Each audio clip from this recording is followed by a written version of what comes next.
지난 영상에 이어 애플 6편 바로 시작하겠습니다.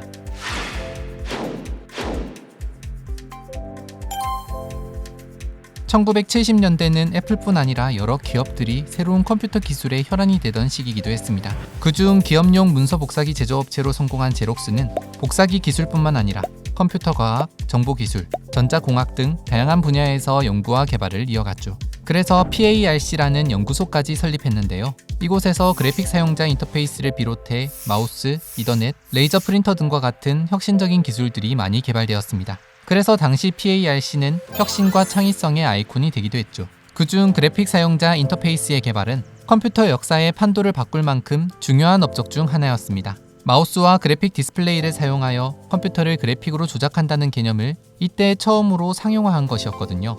이 무렵 자체적으로 수많은 프로젝트를 진행하며 실패와 성공을 모두 맛본 스티브는 PARC에서 연구 중인 이 기술들이 예사롭지 않단 걸 주시하고 있었습니다.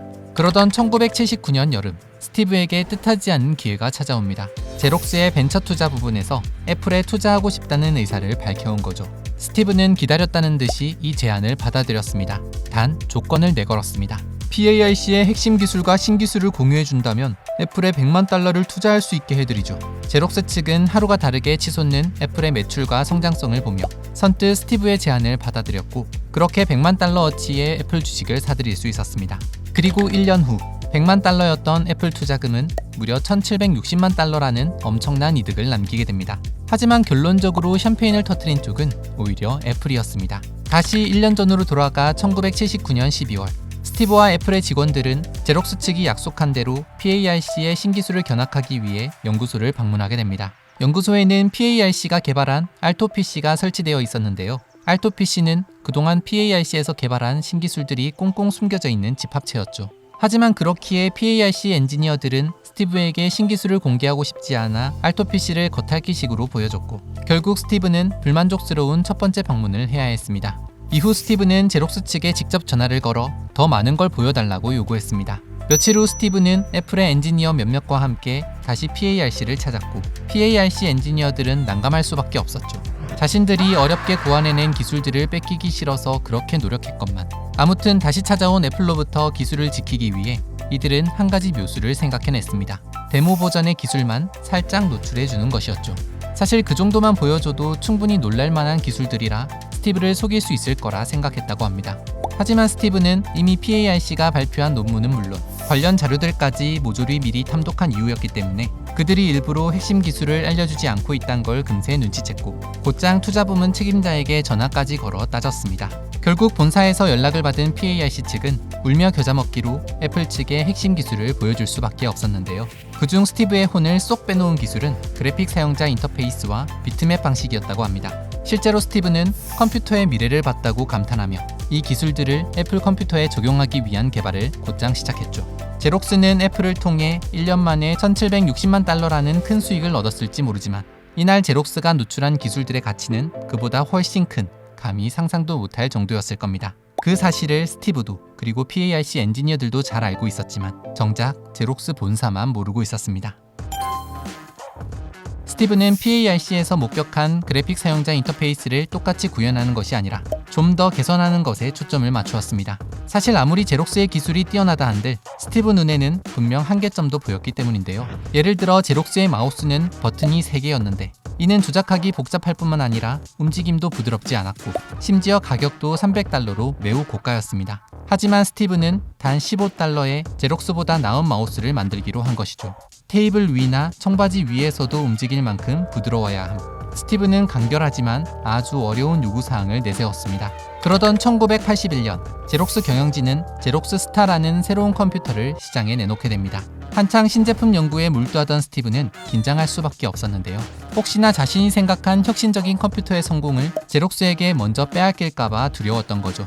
스티브는 제록스 스타의 완성품을 보기 위해 판매점을 찾을 정도로 제록스를 견제했습니다. 하지만 막상 제록스 스타를 접한 그는 보자마자 안도감을 느꼈다고 합니다. 스티브가 생각하기에 제록스 스타는 제대로 된 완성품이 아니었기 때문입니다.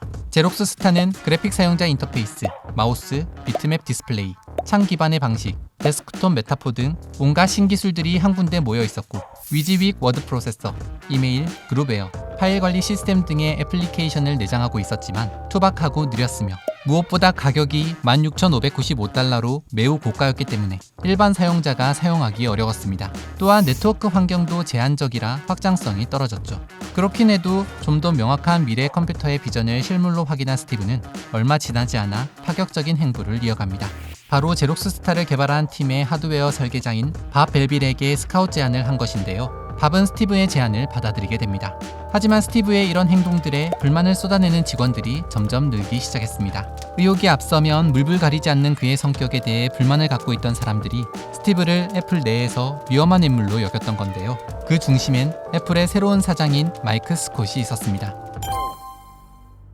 애플 주식회사가 생겨날 당시 스티브와 워즈니악 그리고 마쿨라는 회사 경영을 주도할 CEO를 뽑아야 했습니다. 세 사람 중 적임자는 마쿨라였는데요. 스티브와 워즈니악은 창업 초반까지만 하더라도 기술 및 제품 개발에만 집중했을 뿐 전반적인 회사 경영이나 마케팅 분야에서는 소질이 없었기 때문이죠.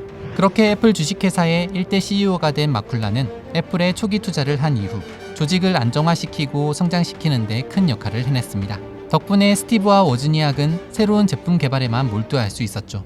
하지만 애플2의 성공으로 회사의 규모가 커지자 애플 주식회사는 보다 전문적인 회사 경영이 필요해졌습니다. 마쿨라는 비록 지금까지의 애플을 스티브의 추진력으로 끌어오긴 했지만 스티브는 여전히 괴짜였으며 지나치게 독단적이고 무엇보다 직원들은 물론 투자자에게까지 반항적이라 그를 사장으로 임명하기엔 회사에 큰 리스크가 있다는 생각을 하게 됩니다.